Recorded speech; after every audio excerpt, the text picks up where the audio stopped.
सम्मानीय सभामुख महोदय, हाम्रो जीवनकालकै र सम्भवतः मानव जातिको उत्पत्ति पछि पृथ्वीको यति ठुलो भूभागमा एकैसाथ प्रभाव पार्ने कोरोना महाव्याधिको प्रकोपबाट ज्यान गुमाउनुभएका विश्वभरिका 2,70,000 भन्दा बढी मानिसहरू र तीमध्ये विदेशमा हुने 80 भन्दा बढी नेपालीहरू सबैप्रति म हार्दिक श्रद्धाञ्जली व्यक्त गर्न चाहन्छु र यो महाव्याधिको क्रममा अग्रपंक्तिमा रहेर आफ्नो भूमिका निर्वाह गर्नुहुने स्वास्थ्यकर्मीहरू, सुरक्षाकर्मीहरू, सञ्चारकर्मीहरू, सफाईकर्मीहरू र खाद्यान्न लगायतका अत्यावश्यक वस्तु आपूर्ति गर्न अहोरात खट्ने सम्पूर्ण व्यक्तिहरूप्रति म हार्दिक सम्मान व्यक्त गर्न चाहन्छु, धन्यवाद भन्न चाहन्छु र यो नेपालमा पनि 45 दिनभन्दा बढी समयसम्म धैर्यतापूर्वक लकडाउन पालना गर्नुहुने सम्पूर्ण आदरणीय जनसमुदायहरूप्रति म सम्मान व्यक्त गर्न चाहन्छु। सम्मानीय सभामुख महोदय, यति बेला हामी अत्यन्त संवेदनशील क्षणमा छौँ। मानव जातिको अथवा कुनै पनि प्राणीको निम्ति आफ्नो प्राणभन्दा प्यारो चिज केही पनि हुँदैन। त्यसैले यो महामारीबाट हामीले आफ्नो जीवनको रक्षा कसरी गर्ने भन्ने प्रश्न नै यति बेला सबभन्दा महत्त्वपूर्ण प्रश्न हो। संयोगले भनौँ अथवा वातावरणीय अथवा प्रतिजन्य कारणले भन्यौँ, अहिलेसम्म हामीले नेपालमा त्यति धेरै ज्यान गुमाउनु परिरहेको अवस्था छैन। फेरि पनि यो कोरोनाबारे अझै वैज्ञानिक निष्कर्ष ननिस्किसकेको अवस्थामा यो कहिलेसम्म रहन्छ, यसले कति क्षति गर्छ भन्ने कुनै ठोस निष्कर्ष छैन। कतिपय विज्ञहरूका भनाइअनुसार यो केही तल झरे जस्तो हुन्छ र फेरि यो माथि आउँछ र फेरि झर्छ। यो क्रमले चाहिँ झन्डै 1.5-2 वर्ष पनि जान सक्छ भनिँदैछ।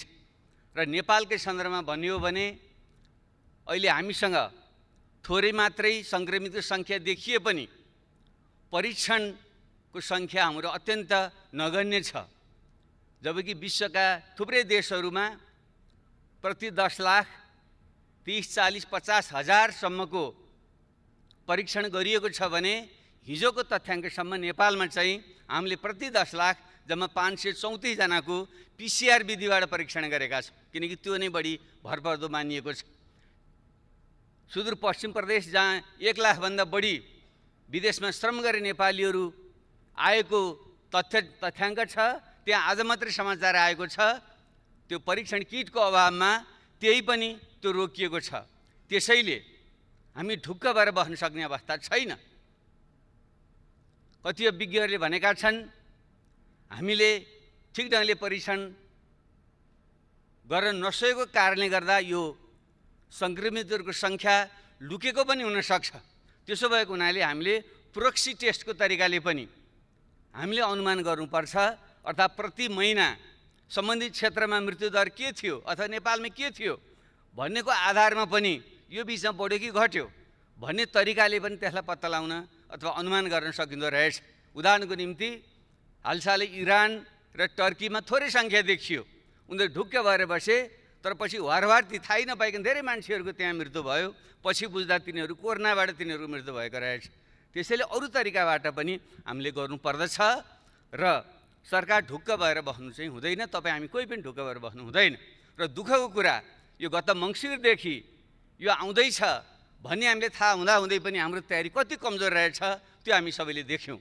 अहिले यति बेला आरोप प्रत्यारोप गर्नु शोभनीय हुँदैन, त्यो चाहना पनि छैन। तर यथार्थ तथ्यबारे चाहिँ हामी फेरि अवगत हुनैपर्छ। हामीले आफैले ढाँटेर बस्यौँ भने फेरि ठुलो क्षति हुने खतरा पनि रहन्छ। हामीले जुन सामान्य स्वास्थ्यका उपकरणहरू, सुरक्षा उपकरणहरू, अस्पताल लगायतको व्यवस्थापन जुन ढङ्गले हामीले गर्नुपर्थ्यो त्यो पुगेको रहेनछ भन्ने त हामीले देख्यौँ। त्यसैले त्यतापट्टि हामी गम्भीर बन्नै पर्छ। अब सरकारको तर्फबाट बोल्नु पर्दा त हामी सबै ठिक गऱ्यौँ, सब ठिकठाक छ भन्नै पर्छ औपचारिकताको निम्ति। तर हामीले आफ्नो ब्रह्मलाई सोध्यौँ भने ठिकठाक छैन। एउटा लकडाउन हामीले गर्नै पर्थ्यो सोसियल डिस्टेन्स मेन्टेन गर्नुको निम्ति, विश्वव्यापी मान्यता थियो, हामीले पनि गऱ्यौँ। तर हामी कसरी गरिरहेका छौँ? किनकि हामीसँग खुला सिमाना छ, 60 लाखभन्दा बढी नेपालीहरू विदेशमा छन्। त्यसो भएको हुनाले अरूले जे गर्छन् हामीले पनि त्यही गर्नुपर्ने हाम्रो बाध्यता छ। एउटा लकडाउन हामीले गरेका छौँ। अर्को हाम्रो सरकारले गरेको छ, हाम्रा विदेशका नागरिकहरूलाई भित्र नआऊ भने तिनलाई रोकेको छ, त्यो काम गरेको छ। त्योदेखि बाहेक अरू त्यति सन्तोषजनक ढङ्गले चित्त बुझाउने ठाउँ छैन। यसबारे चाहिँ सरकारको ध्यान पुग्नेछ भन्ने म विश्वास दिलाउन चाहन्छु। अब केही धेरै विस्तारमा नगइकन म अलिकति यही विषयमा कहाँ मात्रै ध्यानाकर्षण गर्न चाहन्छु भने एउटा हामी गम्भीर बन्नै पर्ने विषय, हाम्रा जुन विदेशमा श्रम गर्न बाध्यतावश श्रम गर्न गएका नागरिकहरूको ठुलो सङ्ख्या छ, उनीहरूको अत्यन्त विचलितको अवस्था छ। म सोसियल मिडियामा पनि सक्रिय हुन्छु। त्यसै गर्दा मलाई रातिसम्म कहिले माल्टाबाट फोन आउँछ, कहिले मध्य अमेरिकाबाट फोन आउँछ, कहिले मलेसियाबाट फोन आउँछ, कहिले भारतको गुजरात र गोवाहरूबाट फोन आउँछ। हामी अल्पत्र पऱ्यौँ। त्यहाँको सरकारले भन्छ तिमीहरू जाऊ, जस्तै गोवाको सरकारले अस्ति मात्रै सूचना जारी गरेर तिमीहरू हिँड यहाँबाट, हामी रेल ल्याउँछौँ, त्यहाँ बसेर तिमीहरू सीमानासम्म पुर्याइदिन्छौँ भनेको छ। तर हाम्रो सरकारले त्यसबारे चाहिँ ठोस निर्णय गर्न सकेको छैन। मैले त्यसलाई सेयर पनि गरेको थिएँ, सरकारले पक्कै पनि थाहा छ यो विषयमा। तर उनीहरू अहिले पनि अल्पत्र परेर बसेका छन्। आज मात्रै एउटा भिडियो भाइरल भएको छ, तपाईँहरू सबैले हेर्नुभएको होला। एकजना डाक्टरले सेयर गर्नुभएको भिडियोलाई मैले ट्विटरमा पनि सेयर गरेको थिएँ। त्यो सुनौँ, सबैले सुनौँ, हेरौँ एकचोटि। त्यसबाट पनि हाम्रो आत्मा पग्लिएन, आँखाबाट आँसु आएनन् भने हामीले आफैलाई सोध्नुपर्छ, हामी मानव हौँ कि होइनौँ? एउटा नेपालीले हात जोडेर भनिराखेको छ, कहाँ जाउँ, म जाने ठाउँ छैन, बस्न देऊ भनिराखेको छ। उसलाई त्यहाँ हप्काइएको छ, हामीले बोलेर आएको हो, तिमी आफै आऊ, तिमीलाई हामीले कसरी पाल्न सक्छौ, जान्छौ जाऊ भनिराखेको छ। ऊ बिचरा हात जोड्यो भने चाहिँ म कहाँ जाने ठाउँै छैन। यस्तो नेपालीहरूको यस्तो अवस्थामा हामीले सब ठिकठाक छ भनेर भन्न मिल्छ? यो यथार्थ हो। यो त्यसैले ती 60 लाखभन्दा बढी विदेशमा रहने नेपालीहरूमध्ये अनुमान गरिँदैछ 1/4 त पक्कै पनि उनीहरू विस्थापित हुन्छन्। किन मध्य पूर्वमा ठुलो त्यहाँ पनि महामारीको समस्या छ, त्यसबाहेकै आर्थिक मन्दी छ, तेलको भाउ गिरेको छ। त्यो कारणले गर्दा रोजगारी गुमेर 15-20 लाख नेपाली यो वर्षभित्र नेपाल फर्कनेवाला छन् र प्रत्येक वर्ष थपिने 5 लाख नेपाली युवाहरूको बेरोजगारी त्यहाँ थपिँदा तिनको व्यवस्था हामीले ठिक गर्न सकेनौँ भने के हुन्छ? त्यतापट्टि अहिले नै ध्यान दियोस् भन्ने म आग्रह गर्न चाहन्छु। तिमीहरू नआऊ भनेर सुख पाइँदैन। हाम्रो संविधानले भनेको छ कोही पनि नेपालीलाई देश निकाला गरिने छैन। यो त देश निकाला गरे जस्तो, नआऊ भन्नु त्यही हो नि। हाम्रो संविधानको धारा 45 त्यही भन्छ। उताबाट जाऊ भनेको छ, हामी नआऊ भनेका छौँ। त्यो हाम्रो आफ्नै अनागरिक बनाउने हामीले। त्यसले यो विषयमा गम्भीरतापूर्वक ध्यान दियोस् र जो बेरोजगार बनेर हाम्रो युवाहरू यहाँ आउँदैछन् तिनीहरूको व्यवस्था के गर्ने हो भन्ने विषयमा रातो दिन हामी लाग्नुपर्ने आवश्यकता छ। त्यतापट्टि ध्यान दियोस्। र यो बिचमा केही अरू पनि गम्भीर प्रकृतिका कमजोरीहरू भए। जो ज्याला मजदुरी गरेर खाने मान्छेहरू थिए, जो अस्थायी मजदुरी गर्ने मान्छेहरू थिए, तिनीहरूको सङ्ख्या भनिन्छ हाम्रो करिब 72 लाख त्यस्ता श्रमिकहरूमध्ये 60% अस्थायी प्रकृतिका श्रमिकहरू छन्। अर्थात् 40-50 लाख त्यस्ता अस्थायी प्रकृतिका श्रमिकहरू जो गाउँबाट विस्थापित भएर सहर पसे र हामीले कुनै व्यवस्था नगर्दाखेरि उनीहरू रुँदै रुँदै, गर्भवती महिलाहरू कुन बेहाल अवस्थामा रुँदै उनीहरू गाउँ फर्के तपाईँ हामी सबैले देखेका छौँ। अनि के त्यतापट्टि हाम्रो कर्तव्य बन्दैन? सरकारको कर्तव्य बन्दैन? हामीले त्यसबारे के गर्यौँ? तिनीहरूलाई सम्बन्धित ठाउँमै व्यवस्था गर्न सक्नु पर्थ्यो। नसके तिनीहरूलाई स्थानीय तहसँग समन्वय गरेर हामीले व्यवस्थापन गरेर पठाइदिनु पर्थ्यो। हामीले त्यो देख्यौँ, ठुलो हामीले हेरेर बस्यौँ। यहाँ विपन्न नागरिकहरू, अपाङ्गता भएका मानिसहरू, वृद्धहरू, अशक्तहरू, उनीहरूको निम्ति जुन हामीले सुरक्षा भत्ताको सामाजिक सुरक्षाको व्यवस्था गर्नु पर्थ्यो, गर्न सकेका थिएनौँ। तर यही बेलामा यति बेला हामीले गर्न सक्नु पर्थ्यो।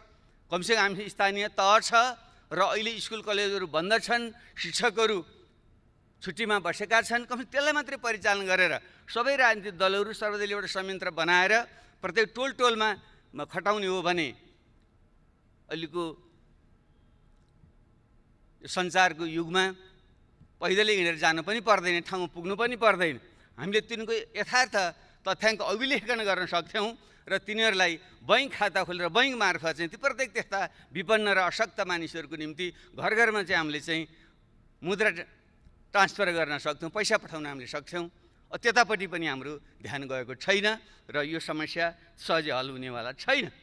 अर्कोतिर हामीले देखिरहेका छौँ जुन साना मध्यम व्यवसायहरू हुन्, खास गरी पर्यटन लगायतका क्षेत्रहरू उनीहरू बन्द छन्, श्रमिकहरूले ज्याला पाएका छैनन्। त्यो कसले दिने हो भन्ने विषयमा अलमल छ। उनीहरू हामी दिन सक्दैनौँ भनेका छन् र सरकारले खासै तिमीहरू आफै देऊ भनेको छ। अनि यसको चाहिँ हामीले छिटो व्यवस्था गऱ्यौँ भने के हुन्छ?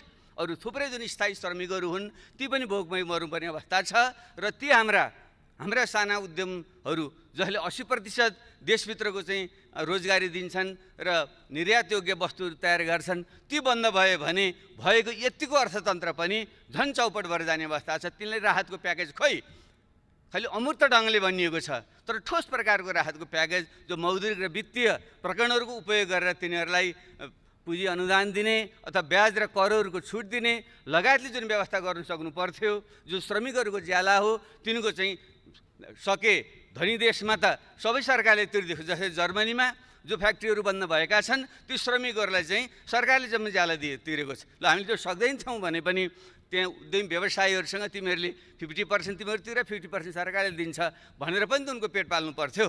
तपाईँ हामीलाई लाज लाग्नु पर्दैन? हामीले पनि त लकडाउनको बेलामा हामीले सदन हाम्रो बन्द गरेर हामी बस्यौँ, तपाईँ हामीले चाहिँ पुरै तलब भत्ता हामी खाने तर श्रमिकले चाहिँ नपाउने।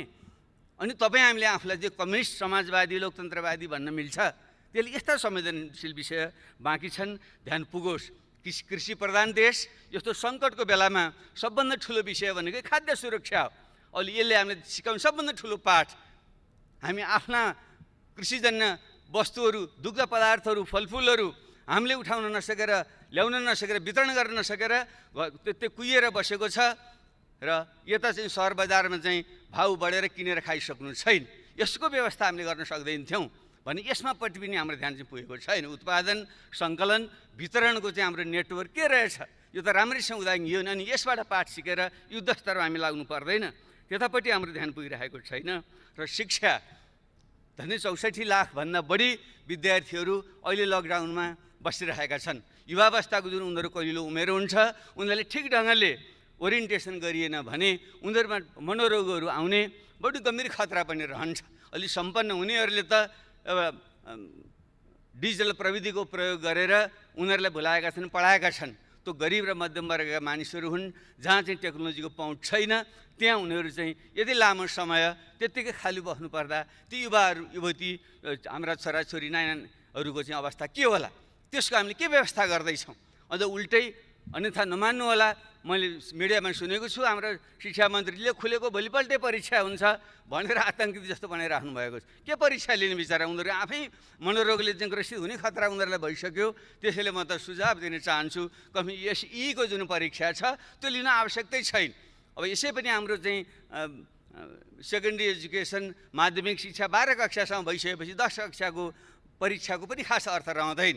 त्यसैले स्कुलले आखिर फेरि पनि हामीले ग्रेड सिस्टममा गइसकेका छौँ भने उनीहरूलाई चाहिँ अब अहिले नै तिम्रो परीक्षा हुँदैन, आफ्नो स्कुलले जति नम्बर दिन्छ अब त्योभन्दा उच्च पढाइको व्यवस्था गर भनिदिने हो भने कमसेकम त्यो हाम्रा छोराछोरीहरू नाति नातिनाहरू एउटा निष्फिक्री भएर उनीहरू बस्न सक्छन्। यस्ता सामान्य कुरामा पनि ध्यान पुगोस् भन्ने मेरो चाहिँ आग्रह छ। अब आर्थिक कति नोक्सान पर्छ भन्ने विषयको त सायद अब हामीले सरकारबाट तथ्य पनि आउला, जो अर्को हाम्रो प्री बजेट छलफल हुन्छ, बजेट छलफल हुन्छ, त्योतिर पनि हामी जाउँला।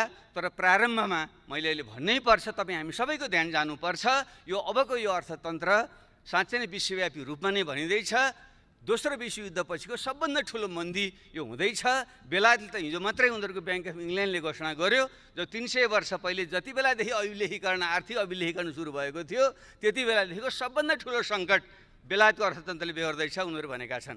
त्यसै भएको हुनाले हाम्रो जस्तो कमजोर अर्थतन्त्रको अवस्था के होला सहजै अनुमान गर्न सकिन्छ।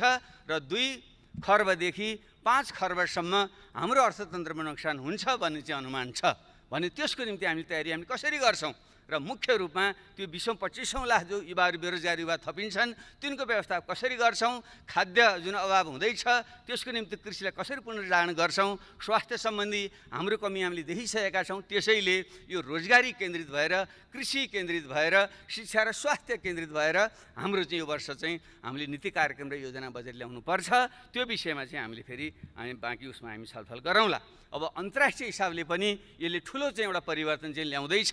कतिपयले भनिँदैछ अब पश्चिमको वर्चस्वको युग सिद्धियो र पूर्वतिर आयो पनि भनिँदैछ। आजको भोलि नआउला, तर प्रष्ट सङ्केत के देखियो भने अब विश्वमा चाहिँ अब चाहिँ आर्थिक केन्द्र पनि अब चाहिँ फेरिन्छ। त्यसले गर्दा लगानीका क्षेत्रहरू पनि फेरिन्छन् र भ्यालु जुन चेन हो, मूल्य श्रृङ्खला हो, त्यो पनि भत्किन्छ।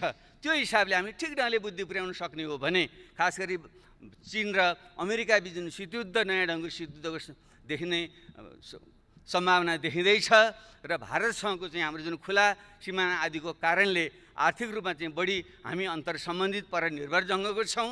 त्यसैले चीन, अमेरिका, भारतसँग चाहिँ यो नयाँ प्रकारको चाहिँ एउटा सम्बन्ध विकास गरेर भूराजनीतिको सन्तुलन गर्दै त्यो सङ्कट पछिको पुनर्निर्माणमा चाहिँ हामीले चाहिँ त्यहाँबाट विस्थापित भएका लगानीका जुन सम्भावना हुन्छन् हाम्रो देशमा आकर्षित गर्ने र हामीले नयाँ बनेका जुन मूल्य श्रृङ्खलाहरू हुन्छन् त्यसमा चाहिँ पेगिन गरेर त्योसँग जोडेर हाम्रो अर्थतन्त्रको नयाँ ढङ्गले चाहिँ विकास गर्ने पनि सम्भावना हुनसक्छ।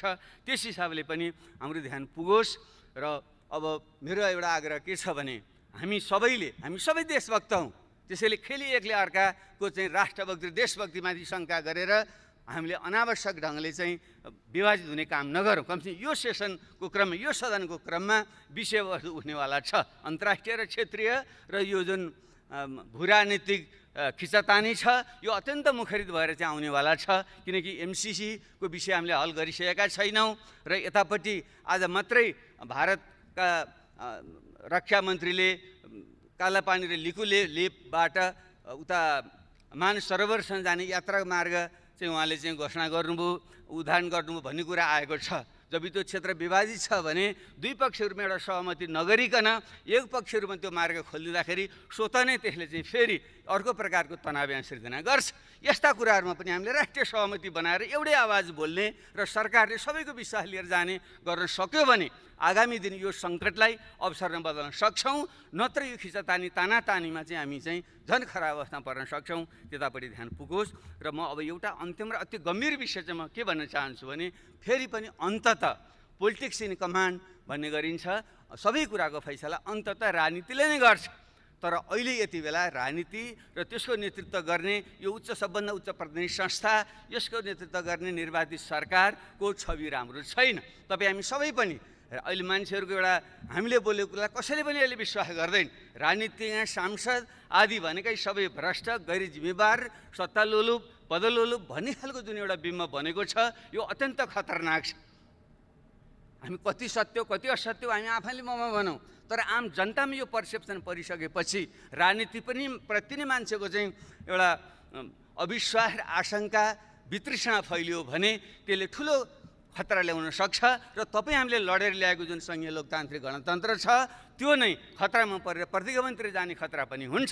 त्यसो भएको हुनाले राजनीतिकलाई ठिक ट्र्याकमा कसरी ल्याउने त्यतापट्टि हामीले ध्यान दिनु जरुरी छ। तर यो बिचमा पूर्ववक्ता साथीहरूले पनि सङ्केत गरिसक्नुभयो र अत्यन्त गम्भीर प्रकृतिका घटना घटेकै हुन्। हामी यस्तो मानवीय प्रश्नमा केन्द्रित हुने बेलामा हाम्रो देशको चाहिँ प्रमुख कार्यकारी नेतृत्व, सरकारको नेतृत्व रातभर पार्टी फुटाउने षड्यन्त्र गरेर बस्छ र संवैधानिक अङ्गहरू कब्जा गरेर आफ्नै मनखुसीले संवैधानिक अङ्गहरूका नियुक्तिहरू गरेर एउटा निरङ्कुशतातिर देशलाई लान सक्छ भन्ने खालको जुन एउटा भाव पैदा भएको छ, जुन एउटा सोच विचार प्रवाह भएको छ, यो चाहिँ हाम्रो लोकतन्त्रको निम्ति शुभ सङ्केत होइन।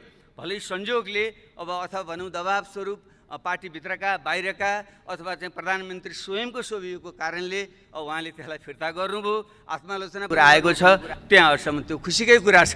तर समस्या त्यतिले हल चाहिँ हुँदैन। आखिर किन यस्तो बेलामा त्यही आफ्नो बहुमत सरकार छँदै त्यो पार्टी फुटाउने अध्यादेश किन जारी गर्नु पर्यो? र संवैधानिक अङ्गमा हामीले ब्यालेन्स गर्नकै निम्ति भनेर हामीले त्यो चाहिँ एउटा निष्पक्ष रहोस् भनेर प्रमुख प्रतिपक्षी नेता लगायतको उपस्थितिमा भयो भने मात्रै त्यो स्वतन्त्र निष्पक्ष रहन्छ भनेर सल्लाह गरेर हामीले राखेको हो नि भने त्यसलाई भत्काउने पनि किन काम भयो भने यसले एउटा ठुलो अनिष्टको सङ्केत गर्छ।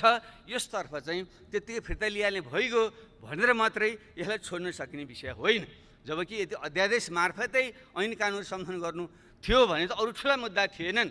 शान्ति प्रक्रियाको त्यति ठुलो भाग टिआरसी र बेपत्ता आयोग जस्ता महत्त्वपूर्ण विषय अझै टुङ्गिया छैनन्। भर्खरै भन्नु अब पनि बल्ल त्यसबारे सहमति र विधेयक आउँछ कि भन्ने कुरा भइरहेको 13 वर्ष भइसक्यो। 6 महिनाभित्र हल गर्ने भनेको कुरालाई हामीले हल गर्न नसक्ने, त्यसमा सहमति गरेर अध्यादेश ल्याउन सकिँदैन थियो।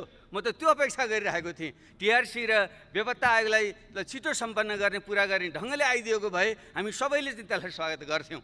त्यसरी नै संवैधानिक आयोगलाई अझै जुन हाम्रो चाहिँ अङ्गहरू कमजोर भएका छन् तिनलाई बलियो बनाउनुको निम्ति अझ जनलोकपालै ल्याउँ भन्ने गरेर चाहिँ एउटा अध्यादेश ल्याउनु खोजेको भए हामी सबैले समर्थन गर्थ्यौँ। अनि यो देशका मधेसी थारू आदिवासी जनजाति लगायतले यो संहिता पहिचानमा आधारित भएन, सही अर्थको यो संहिता भएन, एउटा प्रशासनिक संहिता भयो भन्ने जुन आवाज उठाइरहेका छन् र शासकीय स्वरूपबारे हामी सबैले यो अपूर्ण छ, निर्वाचन प्रणाली अपूर्ण छ, महिलाहरूबाट नागरिकता दिने अधिकार अपूर्ण छ भनिरहेका छौँ भने त्यसलाई संशोधन गर्नको निम्ति ल्याइदिएको भए के हुन्थ्यो? हामी सबैले 100% हाम्रो सहमतिबाट जान सक्थ्यौँ। त्यसैले यसरी जुन एउटा उल्टो दिशातिर जुन राजनीति प्रभाव हुन खोजेको छ यो अत्यन्त गम्भीर छ र यसलाई विशेष ढङ्गले ध्यान दियोस् भन्ने म आग्रह गर्न चाहन्छु।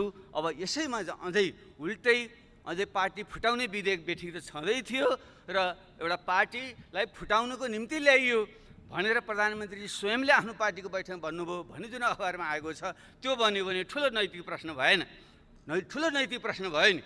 एउटा देशको प्रधानमन्त्री सबैको अभिभावक हो, यो लोकतन्त्रको रक्षक हो नि, प्रमुख रक्षक। यदि उसैले अर्को पार्टी फुटाउनलाई मैले यो अध्यक्ष ल्याएँ भन्नुभएको हो भने त गम्भीर प्रश्न हो नि। त्यहाँदेखि यो नैतिकताको विषय भन्दैन। र पछि जो सांसदको कुरा आयो, ल ठिक छ कति स्वेच्छाले आउनुभयो होला, कतिजनाले बेलै पाटो, तर एउटा कमन सेन्सले पनि भन्छ नि लकडाउनको बेलामा यहाँदेखि महोत्तरी अथवा त्यहाँ सर्लाही लगायत थुप्रै जिल्लाहरूमा चाहिँ धनुषा लगायतका जिल्लाहरूमा चाहिँ पुगेर सांसदहरूलाई चाहिँ यहाँ ल्याउनु किन पर्यो? रातारात भर्खरै निवृत्त भएका प्रहरीका प्रमुख, सरकारको अत्यन्त निकट मान्नुभएका व्यक्तित्वहरू उहाँ किन जानुभयो होला?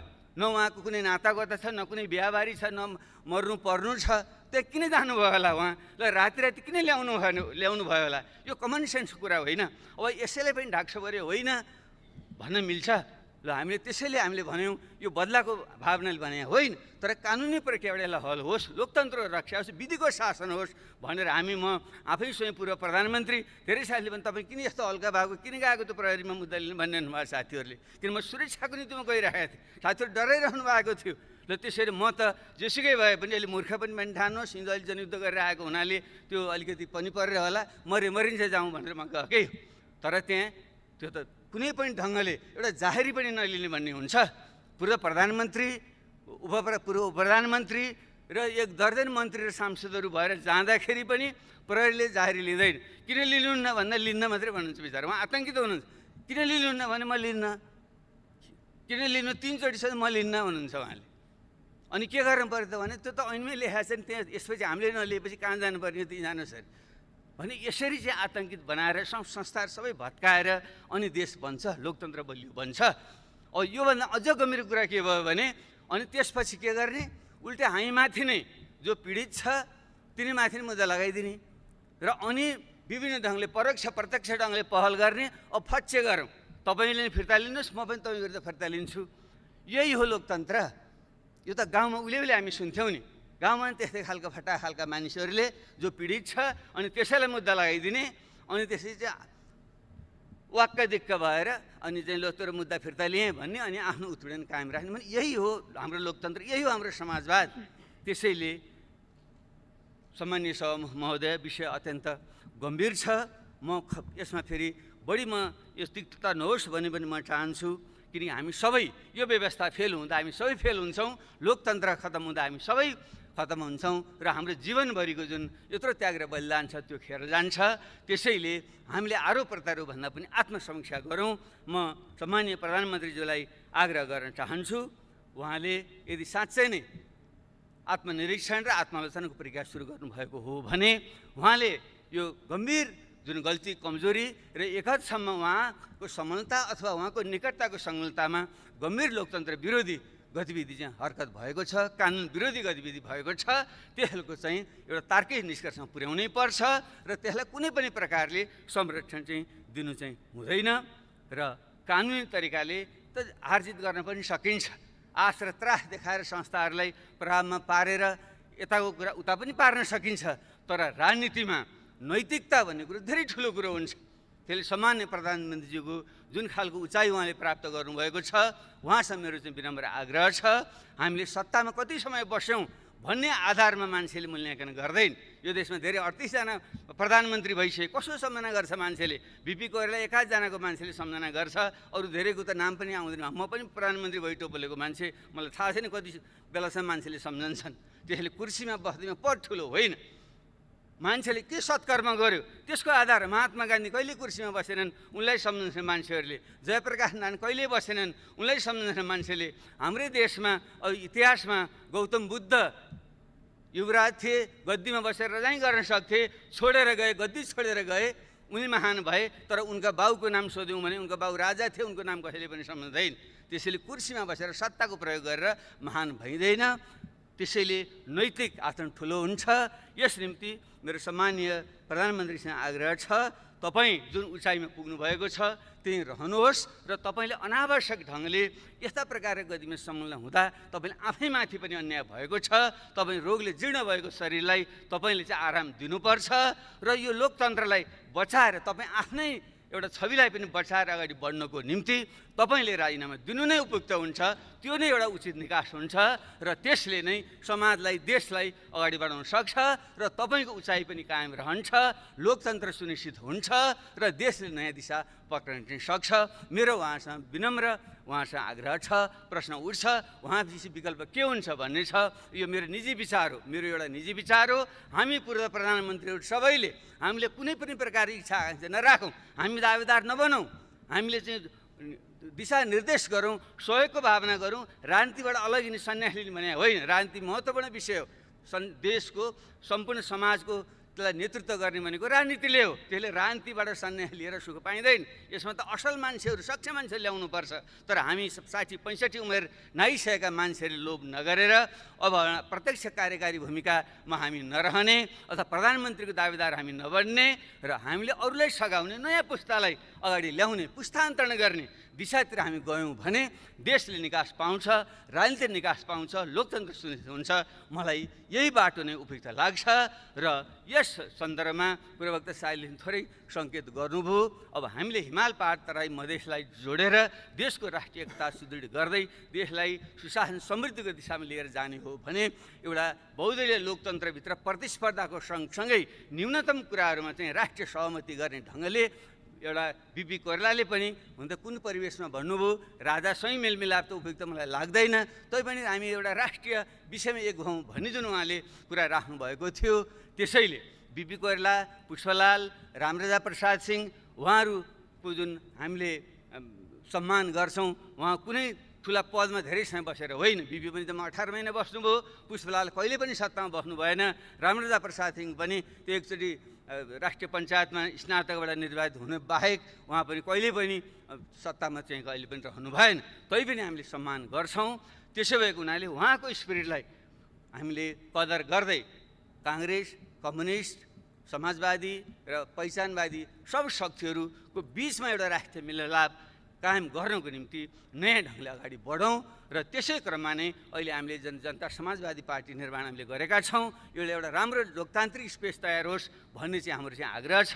हाम्रो कुनै पनि अवस्थामा तपाईँहरूसँग यो सरकार गिरोस् र फेरि हामीले चाहिँ च्याखे थापेर सरकारमा जाउँ भन्ने हाम्रो कुनै पनि हाम्रो मनसा छैन, हुन सक्दैन। र तपाईँहरूले नेतृत्व परिवर्तन गरेर ठिक ढङ्गले चाहिँ आफ्नै पार्टीका असल मान्छेलाई अगाडि बढाउनुहोस्। 5 वर्षलाई चाहिँ तपाईँहरूले चाहिँ जनताले जनादेश दिएका छन्। हाम्रो त्यहाँ कुनै पनि खालको दाबी हाम्रो चाहिँ हुँदैन, तर एउटा राष्ट्रिय मेलमिलाप, महत्त्वपूर्ण राष्ट्रिय मुद्दामा चाहिँ मेलमिलाप कायम गरेर अगाडि जाउँ। त्यसको निम्ति हामीले जुन रेशम चौधरी एउटा थारूहट आन्दोलनका एउटा बिम्ब प्रतीक हुनुहुन्छ, उहाँलाई जेलमा राख्नु उपयुक्त छैन।